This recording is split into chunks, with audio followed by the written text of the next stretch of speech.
ललित आरिमु एकाडेमि बान्थानि थाखाय बाक्सानि सावगारि बोगिरि जिन्टु महन कलिताया सायख'जादों। फैगौ 9 एप्रिलाव गोदान दिल्लीयाव लेङाइ हादरगिरिया बान्थाखौ गथायगोन। भारतारि हारिमु बिफाननि ललित आरिमु एकाडेमिया सावगारि आखिनाय आयदायाव होनाय हादरनि जौगा सन्मान माहारियारि आरिमु बान्था एबा ललित आरिमु एकाडेमि बान्थानि थाखाय सायख'जानानै रायजोसिम गोग्गानाय लाबोनो हादों बाक्सा जिल्लानि मसलपुरनि रोंग'सा सावगारि बोगिरि जिन्टु महन कलिताया।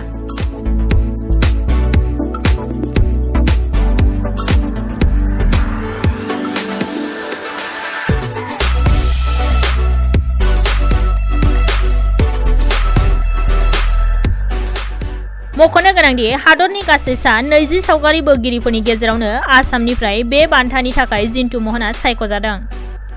बाक्सा जिल्लानि मसलपुर महकुमानि सिङाव थानाय आनन्दपुर सि ब्लक गामिनि आजिरा मोननाय फोरोंगिरि आनन्दराम कलिता आरो लीलावती कलितानि फिसाज्ला जिन्टु महनखौ कार्डनि नस्का आखिना सेबखांनाय आय मुंनि सावगारिनि थाखाय गोदान दिल्लीयाव 62थि ललित आरिमु एकाडेमि बान्थानि थाखाय बिजिरगिरिया सायख'दों।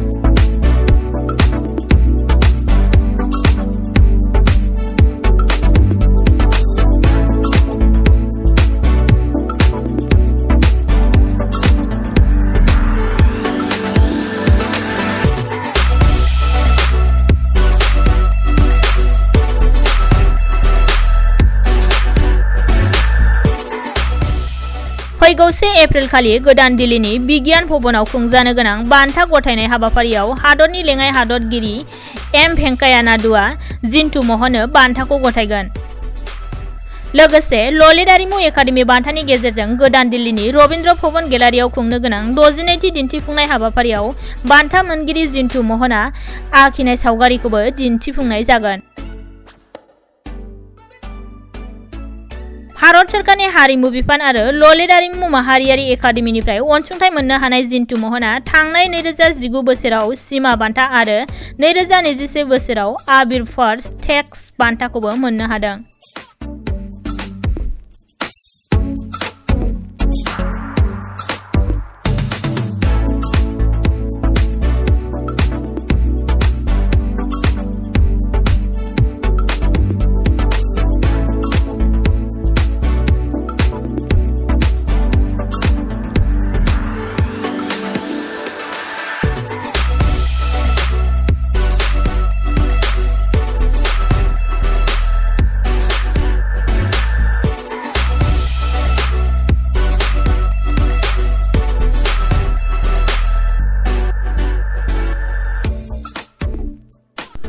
মই ইয়াতে প্ৰিণ্ট মেকিঙৰ বিভাগত মানে পুৰস্কাৰ লাভ কৰিছোঁ আৰু ইয়াতে প্ৰিণ্ট মেকিঙৰ 4জনক দিছে, তাৰ 4জন ময়ো আছোঁ এজন।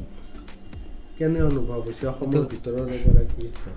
এইটো অসমত এইটো বহুত আনন্দিত, অসমৰ ভিতৰত যে মই এজন আছোঁ এতিয়া বৰ্তমান এইটোত পাইছোঁ, পুৰস্কাৰটো পাইছোঁ, তাৰকাৰণে বহুত আনন্দিত হৈছোঁ। ক'ত কেতিয়া কেনেকৈ পুৰস্কাৰটো দিব? এইটো হ'ব 9 তাৰিখে হ'ব, এই ৰাষ্ট্ৰীয় উপৰাষ্ট্ৰীয় দিব, উদ্যোগ ভৱন দিব চাগে। ক'ত অধ্যয়ন কৰিছিলে এই বিষয়টো? মই এই বিষয়ত ইন্দিৰা কলা সংগীত বিশ্ববিদ্যালয় ছত্তীশগড়ত অধ্যয়ন কৰিছিলোঁ। 2016ত মই BFA কমপ্লিট কৰিছিলোঁ। প্ৰদৰ্শনী বা ক'ত কৰিছা, কেনেধৰণৰ পুৰস্কাৰ? প্ৰদৰ্শনী মানে বহুত বেলেগ বেলেগ দেশতো প্ৰদৰ্শনী হৈছে আৰু ভাৰতৰ গোটেই জেগাতে প্ৰদৰ্শনী হৈছে আৰু মই যোৱা বছৰ 2020ত এই টাইৱানত এৱাৰ্ড পাইছিলোঁ।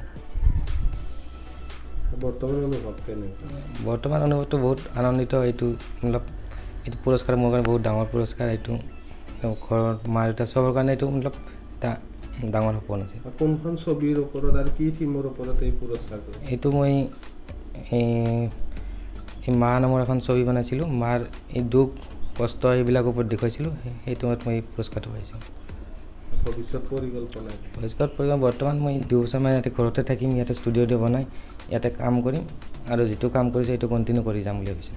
আপুনি ইয়াৰে যিখিনি নতুন প্ৰজন্ম তেওঁলোকক ছবিৰ প্ৰতি কিবা পৰিকল্পনা আছে? ইয়াতে কোনোবা ইচ্ছা কৰিলে কিবা মন থাকিলে সেইটোত ইয়াতে মই শিকাই দি থাকোঁ। মাজে মাজে ষ্টুডেণ্ট আহে, এইটোক অলপ ক্লাছ কৰোঁ। আৰ্টৰ বাহিৰে আৰু কি কাম? মই আৰ্টৰ বাহিৰে অকল আৰ্টতে কাম কৰোঁ, বেলেগ নাই আৰু।